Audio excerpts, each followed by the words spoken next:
It's my feel-good breakfast show. Welcome back as we talk netball. And last night, South Africa took on New Zealand in their second match of the preliminary stage 2 portion of the Netball World Cup, looking to make it 2 wins from 2 games in this part of the tournament. And it was tight, a very tense affair with the sides playing out ultimately to a 48-all draw, just to spice things up. And here to chat more about the match and our prospects, SA indoor netball star, Kayla Pretorius. Kayla, thank you so much for being here. Oh, you're welcome. I know you must be loving this. On home soil, to have our team performing here in South Africa, all this expectation. I think you know how much it means for the players. Just from a personal perspective, how much are you enjoying having this Netball World Cup here on your home soil? I am absolutely loving it. I was there for the opening ceremony. The crowd was insane. It was so, heartwarming just watching them play, knowing that these are your players. This is a goal that one day, all little girls want to achieve. For sure. And play alongside them. It's been phenomenal. It really has been. I've seen a lot of international teams as well.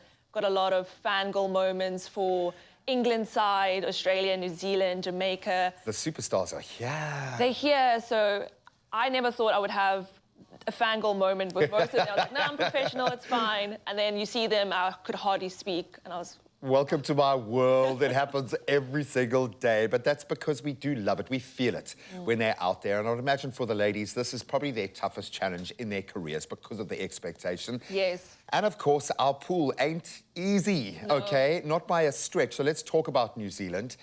When we talk about how unforgiving this game can be, I know in your format of the game, even more unforgiving in the indoor arena, but this, I mean, quarter by quarter, you've got to keep it close.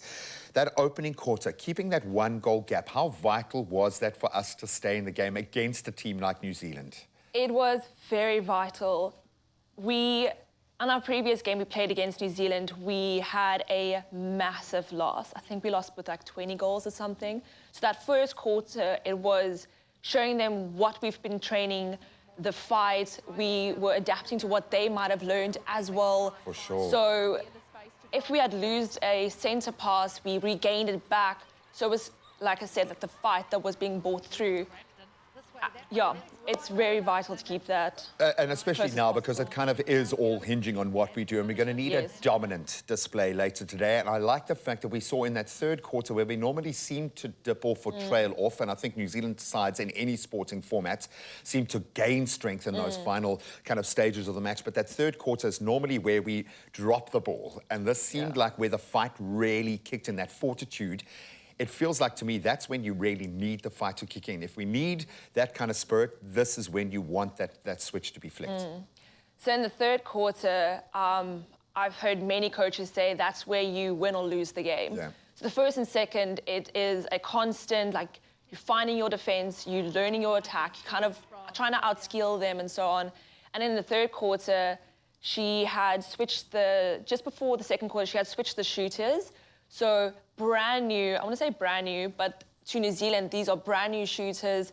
They came in, the defenders didn't know exactly how they play and stuff. They haven't really spent enough time analyzing them, and they were just playing phenomenally. We had fresh leg on center, so I feel like that also brought up the energy for the players. And yeah, both the circles, defense and attack, I feel like they found their rhythm. Yeah. There was a bit of there was a bit you could see talking between our goal defense and goalkeeper where something would happen, they were drop oh, okay, we should have done this and this and this. In the third quarter, it was a lot more, there was a rhythm to it. There was a connection, yes. Nicole Talliot, amazing. I think 15 out of 18 Phenomenal. attempts, and you need that. You know the pressure of those sorts of moments when you've got to deliver, especially on the buzzer. We absolutely love those sorts of moments. Uganda, today at 4, what do we need to do to see ourselves through to the knockouts? Because it's pretty much poised on a knife edge. We just need to take a win. We need to win with, I can't give you the exact number, but we need to win with quite a bit of a gap because at the moment, Jamaica's sitting first in the log, and we've got New Zealand second. So we need to up our points in goals and hopefully want New Zealand to beat Jamaica. Convincingly. Convincingly, because we lost against them. So we need to go for the goal average.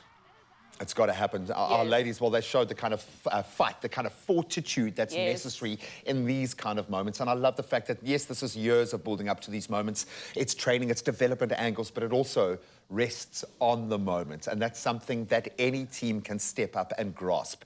And that's why we need the South African fans to be out there to support. So if you can somehow magically get a ticket, be there. If you're going to be there, do what you have been doing. It sounds like we have been raising the roof, so continue to do that. And wherever you're going to watch it, just send out the vibe. Ladies, we've got your back. Kayla, I know you're going to be traveling soon, so happy travels with that. Enjoy the tour in Oz, and of course, keep enjoying this magical moment here in South Africa. We appreciate you being here. Thank you. Come on, ladies.